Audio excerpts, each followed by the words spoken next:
Okay, these are my friends Allie and Ryan. Can y'all introduce yourself and tell me what you do now? Hey, my name's Ryan Moore. I go to Southwestern Baptist Theological Seminary, and I study the I am currently studying the 2+2 program, which is you do 2 years here in the States, which is like 67 hours, and then you finish your degree overseas during your apprentice term for the IMB. And I'm Allie Moore, and I teach kindergarten. Okay, what did you two do for the ministry? Well, we both did Journeyman Terms, which is a 2-year program that you do after you graduate from college. And I did my 2-year term in Paraguay and Brazil. And I did mine in China. When did you first feel your sense of calling and how did you confirm it? I first felt my sense of calling to missions when I was studying for my undergrad. I got involved in a lot of local ministries, such as like gang ministries and homeless ministries and things like that. And just through other missionaries and other MKs that were in my university, just talking about missions and getting really involved and really enthusiastic about it. And then we had a missions conference once a year for about a week at our university. And I just talked to some more missionaries. I started praying about it more and more. And I just felt like the Lord was calling me to missions, and it was affirmed through affirmation of others. So I felt called, maybe not to ministry, but I knew that I had a heart for missions when I would go to children's camp and they would play the Compassion International videos, and I would always cry. And I was only 10, but it was always so sad, and I was just wanted to be there and help. And then I graduated college, and I became a teacher. And I did not want to go to the mission field, but I knew that it was something that the Lord wanted me to do. So after a year of struggling with it and lots of prayer and talking to others, I just knew that I had to do it. What were your joys and frustrations on the mission field? well, there's more joys and frustrations. Sometimes.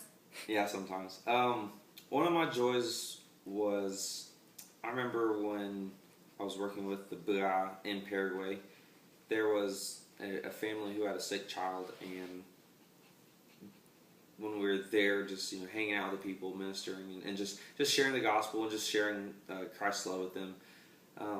One mother came up to us and was telling us about how her son has been sick. He was sick for about a year, and he went to the doctors, he went to the hospital, he went to the witch doctor that they had in their tribe, and nobody could ever heal him, and he was constantly in pain, constantly sick. And so we went up to him, and the guy that was with me, him and I didn't have any medical background, so all we knew to do was to pray for him. And so we did pray for him, and when we left their hut, the kid was still in bed.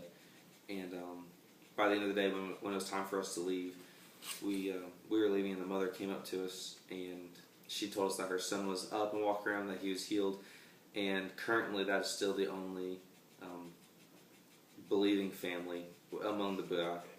And one of the frustrations for me was my supervisor had some immoral relationships with several women, and because of the nature of the women, their husbands were drug lords in our country, and so what happened was he got fired, and they threatened our lives. They threatened my life, and they told me that if I were to stay in Paraguay, they'd kill me. If my supervisor came back to Paraguay, they would kill him. And so that is why I moved to Brazil. And so that was just one of my biggest frustrations while living there. I would say my frustrations are learning a new culture. The city that I lived in, everyday language talking was yelling at each other, and that took a lot of getting used to. Or personal space, they don't really know personal space. They'll just be like sitting right next to you, or they would cut in line and all these things. Eventually they became funny, but when you first moved there, they're not as funny. And the greatest joy for me was I think just seeing prayers answered right in front of you. I know we pray for things in America, and sometimes we get to see them happen, but when you're overseas, it's just a different feeling. You can pray for someone to be healed, and you go back and check, just like Ryan said, and the little boy was healed that day, and it's a different feeling. It's a different sense that the Lord is just right there with you, and it's a really cool feeling. Okay, lastly, do you guys have any advice? be a missionary.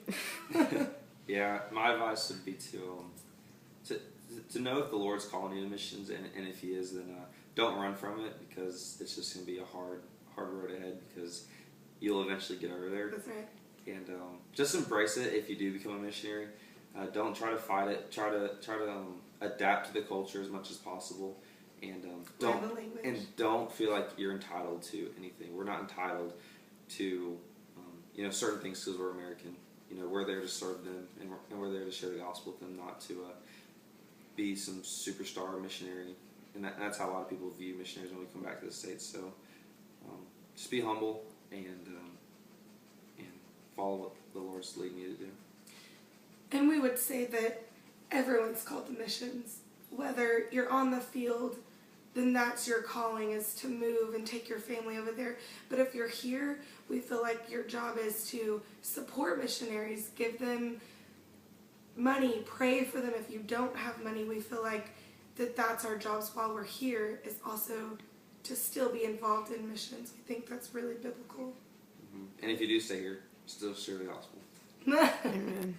Okay, and anything you want to say about your awesome friend Amelia? We love Amelia. We do. And I could have better friends.